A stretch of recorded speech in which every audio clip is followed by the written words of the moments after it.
أعوذ بالله من الشيطان الرجيم. بسم الله الرحمن الرحيم.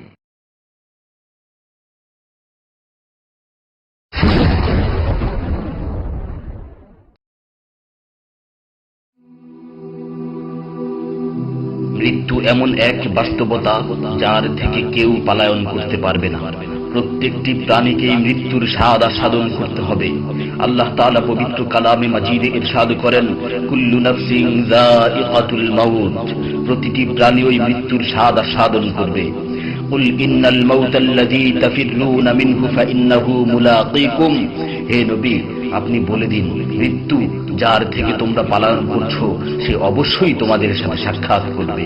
আইনামা তাকুনু ইউদরিকুমুল মাউত ওয়ালাউ কুনতুম ফি বুরুজিম মুশাইয়াদা, তোমরা যেখানেই থাকো না কেন মৃত্যু তোমাদেরকে পাকড়াও করবেই, যদিও তোমরা সূর্যদুর্গে অবস্থান করো। লিকুল্লি উম্মাতিন আজাল, ইযা জাআ আজালুহুম ফালা ইস্তাখিরুনা সাআতান ওয়ালা ইস্তাকদিমুন, প্রত্যেকটি জাতিরই মৃত্যুর জন্য একটি নির্ধারিত সময় রয়েছে। যখন সেই নির্ধারিত সময় চলে আসে তখন তার থেকে এক মুহূর্ত আগ পিছ করা হয় না। এই ক্ষণস্থায়ী পৃথিবী যাকে নিয়ে তোমরা স্বপ্ন দেখছো, এই স্বপ্নের পৃথিবীও একদিন ধ্বংস হয়ে যাবে। কিয়ামতের সময় যখন নিকটবর্তী হবে তখন আল্লাহ সুবহানাহু ওয়া তাআলা নিজের দায়িত্বপ্রাপ্ত ফেরেশতাকে সিংহায় ফুৎকার দেওয়ার আদেশ দিবেন। অতঃপর ফেরেশতা সিংহায় ফুঁক দিবেন, ফলে পৃথিবী ও পাহাড় সমূহ উত্তোলিত হবে, চূর্ণ বিচূর্ণ হয়ে যাবে, আকাশ ফেটে টুকরো টুকরো হয়ে যাবে এবং নক্ষত্র সমূহ ঝরে পড়বে, সূর্য তার কিরণ হারিয়ে ফেলবে, সমুদ্রকে উত্তাল করে তোলা হবে।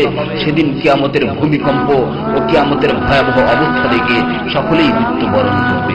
আল্লাহ তাআলা বলছেন, ইয়া আইয়ুহান নাসু ইত্তাকু রাব্বাকুম ইন্না যালযালাতাস সাআতি শাইউন আযীম يوم ترونها تذهل كل مرضعة عما رضعت وتضع كل ذات حمل حملها وترى الناس سكارى وما هم بسكارى ولكن عذاب الله شديد। হে মানুষ, তোমরা তোমাদের প্রতিপালককে ভয় করো, নিশ্চয়ই কিয়ামতের প্রকম্পন এক ভয়ঙ্কর ব্যাপার। সেদিন তোমরা দেখবে প্রত্যেক স্তন্যদানকারিণী আপন দুগ্ধপোষ্য শিশুকে ভুলে যাবে এবং প্রত্যেক গর্ভধারিণী তার গর্ভপাত করে ফেলবে। তুমি দেখবে মানুষকে পাগলের মতো, আসলে ওরা পাগল নয়, তবে আল্লাহর আযাবই হবে কঠিন। فإذا نفخ في الصور نفخة واحدة وحملت الأرض والجبال فدكتا دكة واحدة, অতঃপর যখন সিংহায় ফুঁক দেওয়া হবে একটি মাত্র ফুঁক, আর জমিন ও পর্বতমালাকে উত্তোলিত করা হবে এবং মাত্র একটি আঘাতে এগুলো চূর্ণ বিচূর্ণ হয়ে যাবে। ইযা সামাউ ফাতারাত ওয়া ইযাল কাওয়াকিবু ইনতাসারাত ওয়া ইযাল বিহারু ফুজ্জিরাত ওয়া ইযাল কুবুরু বু'সিরাত আলিমাত নাফসুম মা কদ্দামাত ওয়া আখখারাত, যখন আসমান বিদীর্ণ হবে, আসমান ফেটে টুকরো টুকরো হয়ে যাবে, আর যখন নক্ষত্রগুলো ঝরে পড়বে, আর যখন সমুদ্রগুলোকে উত্তাল করে তোলা হবে, আর যখন কবরগুলোকে উন্মোচিত করা হবে, তখন প্রত্যেকেই জানতে পারবে সে আগে কি পাঠিয়েছে এবং পরে কি পাঠিয়েছে।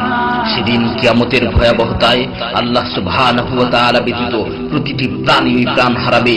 পবিত্র কালামে মাজিদে ইরশাদ হয়েছে, কুল্লু শাইইন হালিকুন ইল্লা ওয়াজহা, সেদিন আল্লাহর মহান সত্তা ব্যতীত প্রত্যেকটি জিনিসই ধ্বংস হয়ে যাবে। কুল্লু মান আলাইহা ফান ওয়া ইয়াবকা ওয়াজহু রাব্বিকা যুল জালালি ওয়াল ইকরাম, সেদিন জমিনের উপর যা কিছু রয়েছে সবই ধ্বংস হয়ে যাবে, আর শুধুমাত্র মহামহিম ও মহানুভব আল্লাহ সুবহানাহু ওয়া তাআলাই বাকি থাকবেন। তাফসীরে ইবনে কাসীরে বর্ণিত হয়েছে, যখন ইসরাফিল আলাইহিস সালাতু ওয়াস সালাম সিংহায় ফুৎকার দিবেন তখন সকলেই মরে যাবে। মালাকুল মাউত মৃত্যুর ফেরেশতা এসে আল্লাহ তাআলাকে বলবে, হে আল্লাহ, সকলেই মরে গেছে। তিনি জিজ্ঞেস করবেন, অবশিষ্ট কে আছে? উত্তর দিবে, হে আমার রব, আপনি, আর আপনি তো হলেন চিরঞ্জীব। এছাড়াও বাকি রয়েছে জিবরাইল, মিকাইল ও আরশ বহনকারী ফেরেশতাগণ। আল্লাহ তাআলা বলবেন, জিবরাইল ও মিকাইলেরও মৃত্যু হওয়া উচিত। মৃত্যুর ফেরেশতা মালাকুল মাউত বলবে, হে প্রভু, জিবরাইল ও মিকাইলও মরে গেছে। আল্লাহ তাআলা জিজ্ঞাসা করবেন, এখন আর কে বাকি আছে? সে বলবে, এখন আমি বাকি আছি ও আরশ বহনকারী ফেরেশতাগণ বাকি আছে। তখন আল্লাহ তাআলা বলবেন, আরশ বহনকারীদেরকেও মরতে হবে, তারাও মরে যাবে।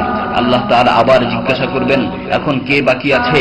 মালাকুল মাউত আজরাইল আলাইহিস সালাতু ওয়াস সালাম বলবেন, হে আমার রব, এখন আপনি বাকি আছেন এবং আমি বাকি আছি।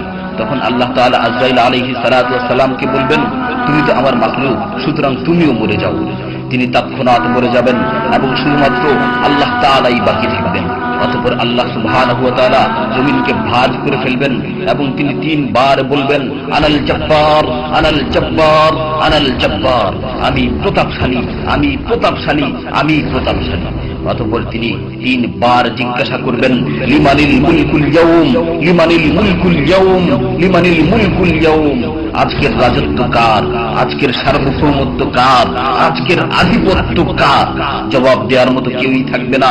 তিনি আবার উত্তর দিবেন, লিল্লাহিল ওয়াহিদিল কাহ্হার, আজকের রাজত্ব, আজকের সার্বভৌমত্ব, আজকের আধিপত্য পরাক্রমশালী একমাত্র আল্লাহ।